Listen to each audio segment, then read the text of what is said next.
स्वागत है आपका न्यूज़ 24 जनसत्ता में। एक बार फिर बड़ी खबर पाकिस्तान से, क्योंकि गीदड़ भी देने लगा है शेर को धमकी। बता दूं, एक भिखारी जब राजा को उंगली दिखाए तो क्या राजा को उस भिखारी की उंगली काट देनी चाहिए? आज यही हाल है पाकिस्तान का। पाकिस्तान जहां पर इमरान खान कह रहे हैं कि अगर भारत हमसे अच्छे संबंध चाहता है तो ये हमारे लिए अच्छी बात होगी, लेकिन वहीं पर पाकिस्तानी जो मंत्री हैं, यानी कि मैं कहता हूँ ना, पाकिस्तान के जितने भी मंत्री हैं सब के सब मूर्ख हैं, अशिक्षित हैं, बस वो आतंकवादियों को शरण देना जानते हैं, इसके अलावा कुछ नहीं जानते। और यही मामला फिर निकलकर सामने आया है कि पाकिस्तानी एनएसए ने, नेशनल सिक्योरिटी एडवाइज़र जो होते हैं, सुरक्षा सलाहकार जो होते हैं राष्ट्रीय स्तर के, इन्होंने कहा है कि भारत ने अगर हमारी बात न मानी तो इसका अंजाम बुरा होगा। अब चलिए हम आपको दिखाते हैं कि एनएसए ने ऐसा क्या कहा, क्योंकि जिस तरीके से अजीत डोभाल जो कि भारतीय एनएसए हैं, उनके रवैये से अन्य देशों के एनएसए काफ़ी ज़्यादा बौखलाए रहते हैं।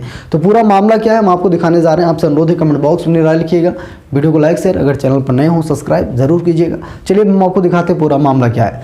बता दूं, पाकिस्तान की नई सुरक्षा नीति एनएसए ने किया आगाह, रिश्ते ना सुधरे तो सबसे ज़्यादा भारत का नुकसान। पाकिस्तान ने राष्ट्रीय सुरक्षा नीति जारी करते हुए भारत को आगाह किया है और कहा है कि अगर भारत रिश्ते सुधारने की दिशा में सही कदम नहीं उठाता है तो सबसे ज़्यादा नुकसान उसे ही होगा।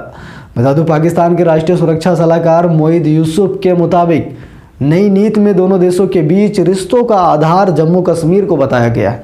पाकिस्तान की सुरक्षा नीति 5 साल के लिए है, लेकिन इसे तैयार करने में 7 साल का वक्त लगा है।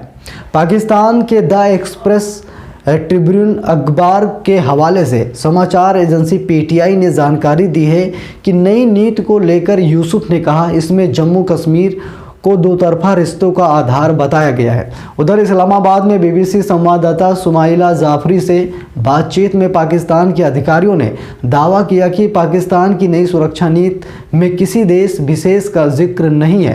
पाकिस्तान के अधिकारियों ने बीबीसी को बताया कि वो भारत समेत सभी देश के साथ रिश्ते बेहतर रखना चाहते हैं।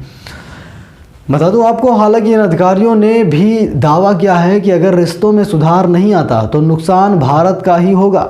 उधर पीटीआई के द एक्सप्रेस ट्रिब्यून में आई रिपोर्ट का जिक्र किया और बताया कि जब पाकिस्तान के राष्ट्रीय सुरक्षा सलाहकार यूसुफ से पूछा गया कि नई नीति में भारत को क्या संदेश दिया गया, तो उन्होंने कहा कि इसमें भारत से कहा गया है कि वे सही कदम उठाएं, लोगों के लाभ के लिए क्षेत्रीय कनेक्टिविटी को भी लाभ दें।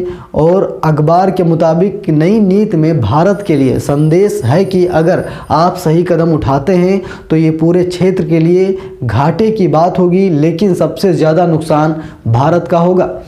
बता दूं, पाकिस्तान की नई सुरक्षा नीति में भारत की ओर से मौजूद खतरों में गलत जानकारी फैलाने, हिंदुत्व और घरेलू राजनीति में लाभ पाने के लिए आक्रामक नीति अपनाने को गिनाया गया है। इसके पहले पाकिस्तान के प्रधानमंत्री इमरान खान ने शुक्रवार को नई नीति 2022-2026 का एक हिस्सा जारी किया और कहा, सबसे बड़ी सुरक्षा ये है कि लोग देश के लिए खड़े हों, समावेशी विकास के जरिए ये स्थिति लाई जा सकती है।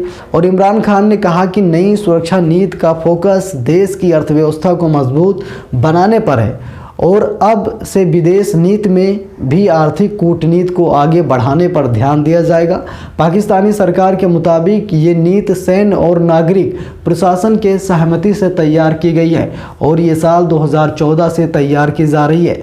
बीते महीने इस नीति को कैबिनेट ने मंजूरी दी थी और इस पर नेशनल सिक्योरिटी कमेटी ने भी सहमति की मुहर लगा दी थी।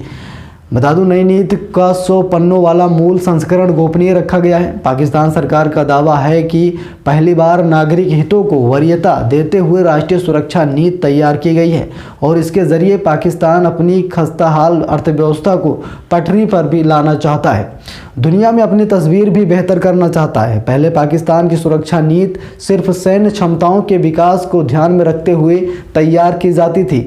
ये आम राय है कि पाकिस्तान में सुरक्षा और विदेश नीति में सेना का बड़ा दखल होता है। पाकिस्तान के अस्तित्व में आने के बाद से आधे से ज़्यादा वक्त देश के कमान सैन्य शासकों के हाथ में रही है। इमरान खान ने कहा कि हमारी सशस्त्र सेनाएं हमारा गौरव हैं, ये पूरे देश को एकजुट रखती हैं। इस क्षेत्र में हमारे सामने जो खतरे हैं और जिस तरह के खतरे बढ़ रहे हैं उसे देखते हुए उन्हें हमारी ओर से ज़्यादा अहमियत और समर्थन मिलता रहेगा। तो ये थी पाकिस्तान की खबर। पाकिस्तान ने नई सुरक्षा नीति भारत के लिए एक संदेश दिया है, लेकिन भारत अब देखते हैं इस पर क्या एक्शन लेता है। कमेंट बॉक्स में डाल के वीडियो शेयर कीजिए। बने रहिए न्यूज़ 24 जनसत्ता के साथ। बहुत बहुत धन्यवाद।